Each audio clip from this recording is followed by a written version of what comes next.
So how are you going to get more yoga students in your classroom? Let's talk about step one. You got to care about your students. Step one, care about your students. Know them by name. Maybe remembering names isn't a skill of yours. You want to start to acquire that skill. When they walk through the door and you say, "Hi, Bobby. Hi, Sean. Hi, Amy," that's going to make them feel great. That's going to make them feel that you care. Now they're in your classroom. That takes on a whole nother level. Encouraging them on their yogic practice and on their yogic journey, what we call sadhana. Giving them corrections because you're going to know their body better than they are. The old saying, you can't see the forest from the trees. You're going to see their practice from a different perspective and then help to guide them to the next level. When they see that you care, they see that you're calling them by name, they see that you're invested in their own practice and improvement, it's going to make all the difference. There's a sacred bond between the yoga teacher and the yoga student. You want to cultivate that bond on a daily basis, but you got to be careful with this. You got to make sure you don't play favorites. You got to make sure that you include everyone. That's one of the downfalls. Sometimes you may gravitate to one student than another. Make sure you include everyone. Step two,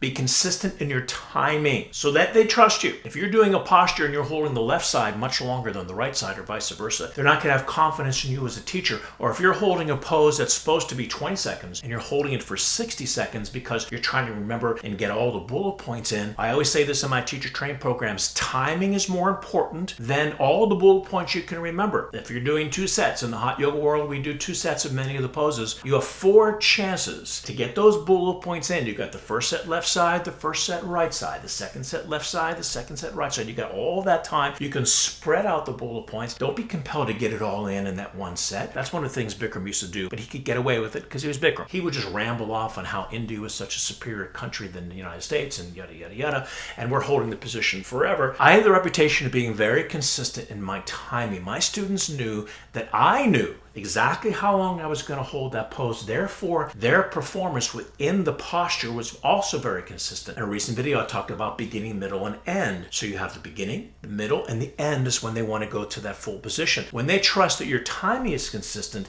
then they're going to be more consistent in their practice and they're going to improve because they have that time frame to practice that pose properly. And if you're enjoying this video, hit the like button. Hit it right now. If you haven't subscribed yet, make sure to subscribe to the channel. Hit the notification bell. Step 3, you got to continue to be a student. I see so many teachers, they start teaching, especially if they're teaching a lot of classes, let's say 10, 15 classes a week.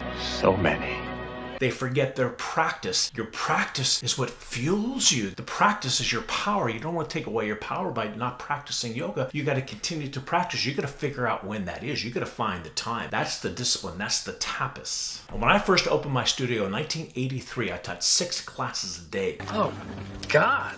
That's way too many. Can you imagine that? I went down to 5 after about 6 months, but I was teaching 5, 6 classes a day. I didn't have other teachers back then. So how did I get my practice in? I did the class with them at 9 o'clock. We had mirrors. Interestingly enough, in hot yoga, we're one of the few styles of yoga that use mirrors. So I had mirrors and I could be peripheral. I could do, let's say, the half moon pose and I can look over to the side, look over to the side. I could see back behind me and make my corrections, continue to keep the class going and be peripheral. Maybe you don't have that luxury of having mirrors in your classroom. Maybe you don't have the luxury of not being able to focus or concentrate while you're doing the practice. You can't catch your breath. Then you're going to have to find another slot to do your practice because the practice, this is why you did yoga in the first place. You don't want to give up your power. You don't want to give up the discipline. You don't want to give up the tapas just because you're teaching. Continue to empower yourself. Feel their power Through your practice. So let's sum it up. You want to care about your students. I recently did a video on encouragements and corrections. Check that out after you watch this one. Encourage your students. Let the students know that you care. That's a big one. Number 2,